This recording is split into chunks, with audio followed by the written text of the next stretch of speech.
Reka dutangirane n'igice cya gatatu cy'inkuru y'urukundo rwa Cyusa ndetse na Iribagiza.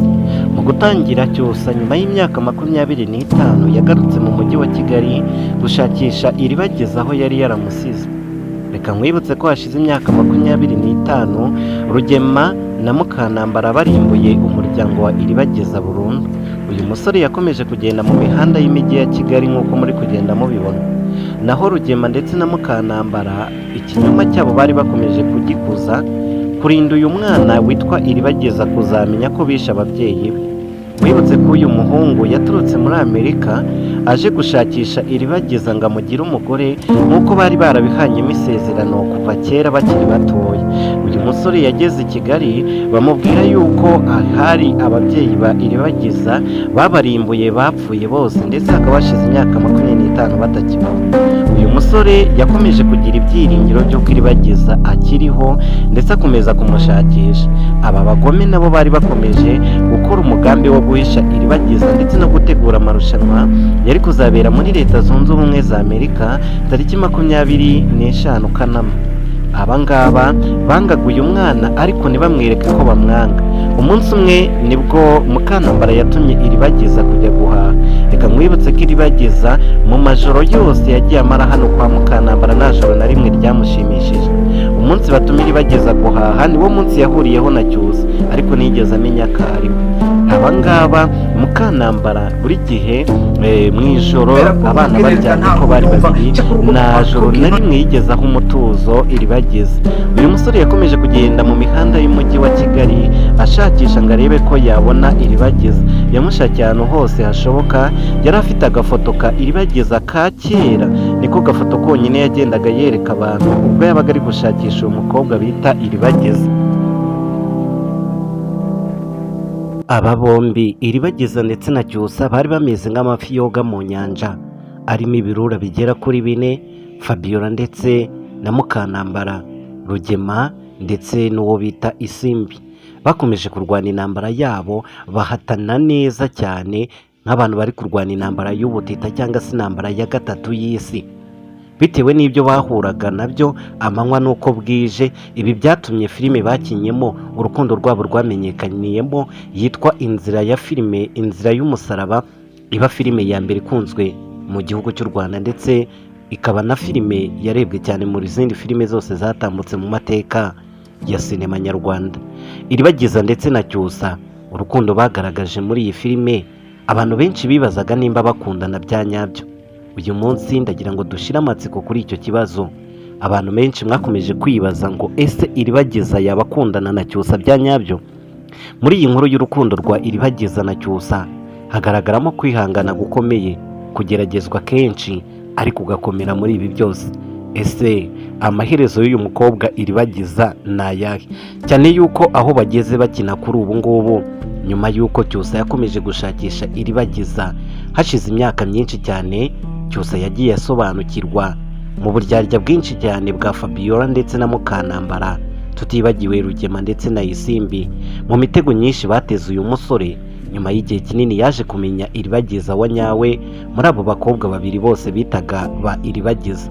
Intambara yari ibaye hagati aho ngaho. Nyuma y'uko Cyusa amenya Iribagiza wa nyawe ndetse akanamuhitamo, byari bigoranye cyane kubona uburyo bazabana, ndetse abenshi bari bategereje kuzabona umubano uzaba hagati y'uko babanye, nimba urukundo Cyusa yagaragaje ndetse na Iribagiza ariko ruzakomeza. Abandi bibazaga iherezo ry'umukobwa witwa Isimbi wihomye kuri uyu musore witwa Cyusa kandi atamukunda. Abandi bari bategereje kuzabona uko inkuru izarangira nyuma y'uko Rugema yishe ababyeyi ba Iribagiza akabica bose akabatsemba. Ibi byose twari dutegereje kubibonera muri iyi nkuru ndetse no muri iyi filime yitwa Inzira y'umusaraba. Njyewe ndi Bosco Nsabimana, tubana mu nkuru y'urukundo rwa Iribagiza ndetse na Cyusa. Niki Iribagiza na Cyusa bigisha abakundana b'iki gihe? Ese Iribagiza ukuri azakumenya ate? Bizagenda bite kugira ngo bino byose abisobanukirwe? Tuzakomeza kugenda tubinyuramo mu ncamake, ariko nanone uyu munsi reka twibande ku nkuru ya Iribagiza. Iribagiza yari umwe mu bakobwa beza cyane. Ese iwabo ni abandi bana bari bafite? Ibi byose nibyo tugiye kuganiraho. Iribagiza yavutse ari umukobwa umwe mu muryango avukana na musaza we. Nyuma y'uko Rugema atsembye umuryango we wese akawica, bakica nyina umubyara ndetse na se umubyara, Iribagiza yatangiye kuba inzererezi, atangira kubungwa aho yarezwe n'abaturanyi. Ariko ntibyatinze muri abo baturanyi, kubera icyo Rugema yamushakagaho, yaje kumukura muri abo baturanyi, amujyana mu rugo rwe, amusezeranya kuzamwitaho, akamuha ubuzima atigeze abona, ndetse amusezeranya ko agiye kumuha ubuzima bwiza nyuma yo kubura ababyeyi. Ku kiriyo bakingura ababyeyi ba Iribagiza, uwo bita Rugema, Fabiola ndetse na Mukantambara bari bari aho ngaho. Icyatumye bica ababyeyi ba Iribagiza nta kindi, kwari ugushaka kuziba imitungo yabo bakayinyaga burundu. Kandi koko nibyo byakozwe. Iyi mitungo yabo bayibamo nka ba nyirayo, bayishyuriye amafaranga menshi, bayiryohamo. Iribagiza yararezwe, agenda akura gake gake. Uko yakuraga, yakuriraga mu mitungo y'iwabo, ariko ntabwo yigeze amenya ukuri na gukeya ko iyi mitungo arimo ari iy'iwabo. Ahubwo nyuma kera kabaye, yaje gusohoka muri runo rugo rwitirirwa iwabo, cyane yuko urukundo bamugaragarizaga rutandukanye n'urukundo ababyeyi bereka abana babo mu buzima busanzwe.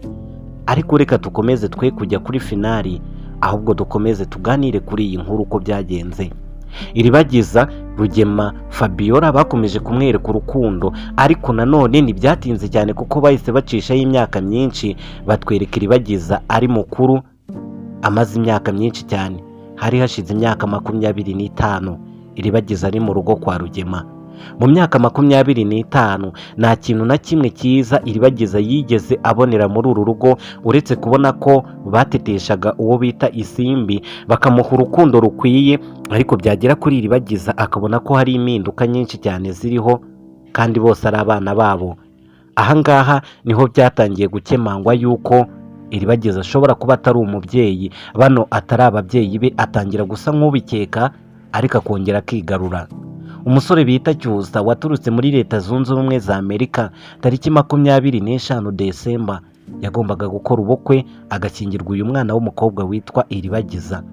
Tariki 34 z'ukwezi kwa 10 habaye ikintu kidasanzwe, ubwo uyu musore bita Cyusa yashyizemo ubumenyi bwinshi cyane mu kumenya Iribagiza wa nyawe. Atanga itangazo avuga yuko Iribagiza wa nyawe amuzi, ndetse baziranye ku tuntu twishi turimo nk'ubufindo bajyaga bakora kera. Asezeranya mama we amubwira ko atazigera ayoberwa Iribagiza wa nyawe hagati muri bano bakobwa babiri bari kumutegamo agatego. Yaravuze ati, ndabizi neza cyane, Iribagiza twakinaga imikino myinshi irimo n'ubufindo, twakoze byinshi ku buryo nta muyoberwa. Ati ndetse hari n'isezerano tuziranyeho, hari ibintu byinshi tuziranyeho na Iribagiza. Ndabizi neza rero ko nzahitamo neza, nazibeshye. Iki gihe abarebaga filime Inzira y'Umusaraba basaga 485 buri bwaki iyo episode iri bujyeho, bari batinze kubona bukeye, amasaha yatinze kugira ngo iyo episode isohoke, barebe uwo cyose aza guhitamo hagati yabo babiri.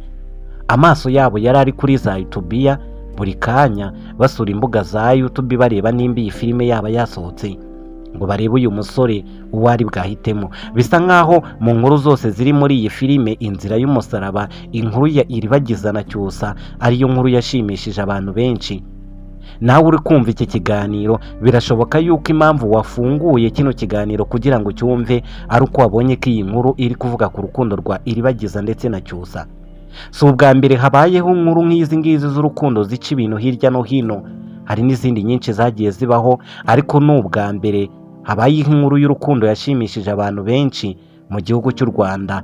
Izindi nkuru zagiye ziba mu bihugu bigiye bitandukanye, Belgique, Philippines, Leta Zunze Ubumwe za Amerika, ahakiniwe filime ya Titanic, ubwato bw'igitangaza bwabayeho. Ahangaha mwamenyemo Jacques na Rose, mwaje kumenya indi nkuru y'urukundo rwa Romeo ndetse na Juliet. Igitabo cyanditswemo inkuru z'urukundo, birashoboka cyane yuko iyi nkuru y'Abanyarwanda nayo yazisangamo urukundo rwa Cyusa ndetse n'uwo bita Iribagiza. Ariko nanone tutibagiwe mu myaka yatambutse urukundo rundi rwahitinze rw'uwo bita Manzi ndetse na Fabiola, ariko naho ruhuriye n'urukundo rwa Iribagiza na Cyusa. aba ngaba ni abana bagenda batoya cyane, bazi aba basore, bazi Iribagiza ndetse bakanamenya Cyusa, bazi ko Iribagiza ari umukunzi wa Cyusa, bazi ko Cyusa ari umukunzi wa Iribagiza. Nubwo bari kurwanya kenshi, ariko abantu bakomeza gukurikirana iyi filime kuva mu mwaka w'ibihumbi 2020 bategereje kuzabona uko iyi nkuru izarangira. Gusa hari abavuga yuko aya makenga cyangwa se aya matsiko bafite akomeza kugenda ashira, bitewe n'uko ubu ngubu uwo bita Cyusa muri uyu mwaka turimo yamaze gucikana Iribagiza, bigira ahandi hantu kure, aho bahunze abanzi babo barimo Rugema Fabiola ndetse na Mukantambara. Bisa nk'aho aho bacikiye naho nta mahoro bahafitiye, mu buzima bwa gikene barya ubusa, ariko nanone baracyabanye neza cyane nk'abantu bakundanye. Twese nta kindi dutegereje uretse kuzabona iherezo ryabyo, uburyo bizarangira muri iyi nkuru y'urukundo rwa Iribagiza na Cyusa. Twese tubihanze amaso. Reka tukomereze kuri iyi nkuru. Ubwo uwo munsi wageraga, Cyusa agomba guhitamo hagati ya Isimbi ndetse na Iribagiza. Amasaha yarageze, igihe kiragera, Cyusa arahaguruka ahitamo mu bakobwa babiri. Uwo munsi yabanje gutaka uwo bita Isimbi, amutaka ibigwi. Isimbi arishima, Mukantambara ndetse na Rugema na Fabiola aho bari barishimye cyane, bagira ngo Cyusa agiye guhitamo uwo bita Isimbi. Ntibyatinze cyane kuko yahise abatenguha mu minota mikeya cyane. Arangije yerekana Iribagiza, aravuga ati uyu niwe tuzabana ubuzima bwanjye bwose, akaramata, akambera mama w'abana banjye, akambera igisubizo mu buzima bwanjye, tuzasangira akabisi n'agahiye, tuzacana mu buzima bwiza ndetse n'ububi. Ngayo magambo yasubije abantu bose barebaga iyi filimi bakishima, impundu bakazivuza. Uwo munsi ukaba umunsi udasanzwe ku barebaga iyo filimi. Ndizera neza ko uyu munsi wa none mukomeje gukurikirana, ariko igituma muyikurikirana ari ukuzareba iherezo ryayo. Nyuma y'uko Iribagiza bamuhisemo, uwo munsi nibwo hamenyekanye yuko uyu musore bita Cyusa ashobora kuba yararyamanye n'uwo bita Isimbi. Bikaba binavugwa yuko Isimbi yaba atwite inda y'uyu musore bita Cyusa. Ibi byose mutegereje kuzabona bisobanuka. Iki cyari igice cya gatatu ku nkuru y'urukundo rwa Iribagiza na Cyusa. Mbashimira ibitekerezo mukomeza gutanga, nimwe mwatumye nkomeza kuyikora. Mu minsi yashize nari narayiretse, ariko nkomeje kubona ibitekerezo byanyu n'uburyo muyisaba musaba ko iyi nkuru nakomeza kuyikomeza, nkajya nyibaganirizaho ndetse nkayibagezaho, byatumye dukora igice cya gatatu